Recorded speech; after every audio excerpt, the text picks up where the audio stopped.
மணி காவிரியில் தண்ணீரை கொண்டு வரணுமோ இல்லை மேகதாது அணை கட்டுவதற்கான முயற்சிகளை தடுக்கிறதோ இன்னும் ரொம்ப தூரம் போக வேண்டியதாக இருக்குது. அது சட்ட ரீதியான போராட்டமோ அரசியல் ரீதியான போராட்டமோ கொஞ்சமாவது நகர்ந்திருக்கா தாவேக அரசு அந்த ஆக்கப்பூர்வமான முன்னெடுப்புகளில்?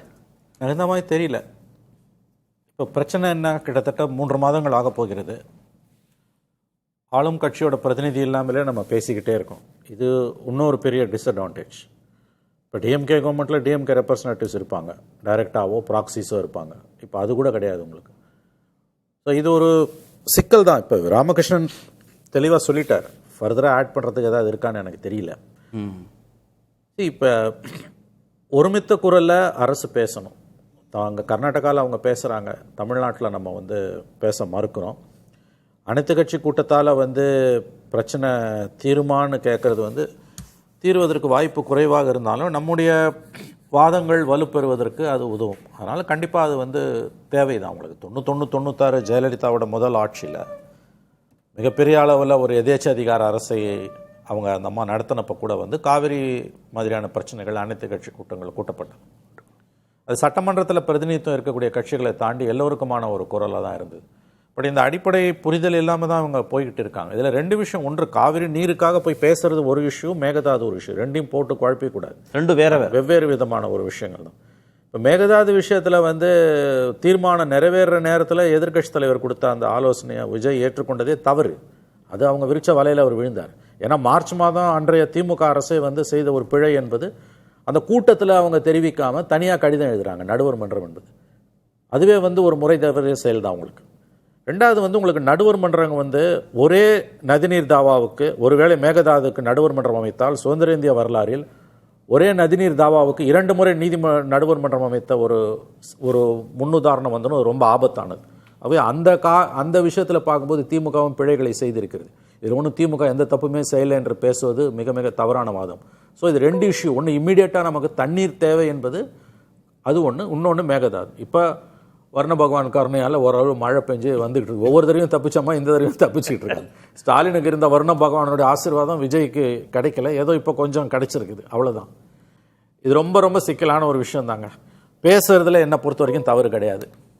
போய் பேசுறது ஒரே ஒரு தடவை ஒரு புது கவர்மெண்ட் பேசல. அதுவும் காவிரி நீருக்கும் மேகதாதுக்குமான வித்தியாசத்தை நம்ம புரிஞ்சுக்கணும். மேகதாதுலேயும் நமக்கு சுப்ரீம் கோர்ட்டில் போய் ரிலீஃபே கிடைக்கலையா? இல்லை, எனக்கு நீங்கள் இதை கிளாரிஃபை பண்ணுங்க. உச்சநீதிமன்றம் சொல்லி கேட்காத திரு சிவகுமார், காவிரி ஆணையம் சொல்லி கேட்காத திரு சிவகுமார், திரு விஜய் போய் பேசுறதுனால கேட்டுருவாரா? தண்ணீர் திறந்து விடுறத பத்தி சொல்றீங்க. தண்ணீர் திறந்து விடுறதோ மேகதாதுவை விட்டு ரெண்டுமே நான் ரெண்டையும் குழப்பாதீங்கன்ற. நான் திரும்பவும் சொல்றேன், இல்ல 2 விஷயத்துக்குமே பிரச்சனை.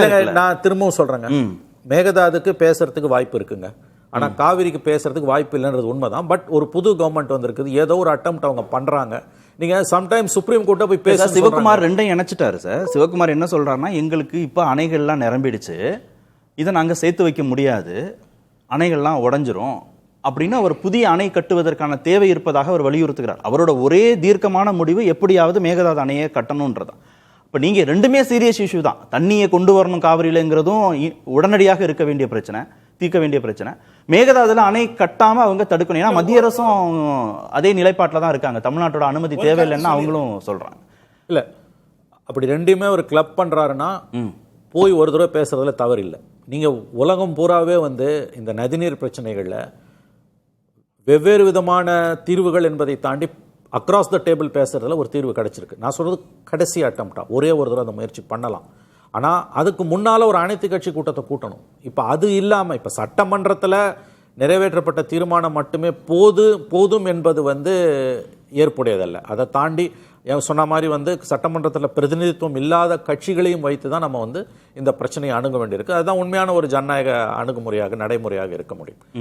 இன் பிரின்சிபல் கார்த்திகை, நீங்கள் பேசுறதுன்றது எல்லா காலகட்டத்திலும் எல்லா பிரச்சனைகளுக்குமே அந்த விண்டோவை க்ளோஸ் பண்ணக்கூடாதுன்னு நான் நினைக்கிறேன். இல்லை, தமிழ்நாடுடைய நீங்க போய் பலியாயிட போறீங்கன்னா அப்படி நினைக்க வேண்டாம். நான் அப்படி கேட்கல, அது நமக்கு பலவீனமா அமைஞ்சிராதா? இல்ல, திரு விஜய் வந்தாரு, ஹெலிகாப்டர் எல்லாத்தையும் சுத்தி பார்த்தாரு, அவரே வறட்சி இருக்கிறத புரிந்து கொண்டார், இதற்கு மேலும் எங்களால் தண்ணீர் தர முடியாதுங்கிற ஒரு இடத்துக்கு கர்நாடகா நகர்ந்த பிறகு நீங்க உச்சநீதிமன்றத்துக்கிட்டயோ காவிரி மேலாண்மை ஆணையத்திட்டயோ போய் முறையிடுவதற்கான அந்த தார்மீகம் நமக்கு அப்படி இருக்குமா? நினைக்கல. சம்டைம்ஸ் நீங்க பார்த்திருப்பீங்க, சுப்ரீம் கோர்ட் அவங்களோட ஜட்ஜ்மெண்ட்ஸுக்கு பிறகு தீர்வு வராத விஷயத்துல நீங்க ஏன் பேசக்கூடாதுன்னு கேட்டிருக்குது. நீங்க ஹெலிகாப்டர்ல கூட்டு போய் அவங்க விவசாயிகளை பார்க்க சொல்றாங்கன்னு நீங்க சொல்றீங்கல்ல.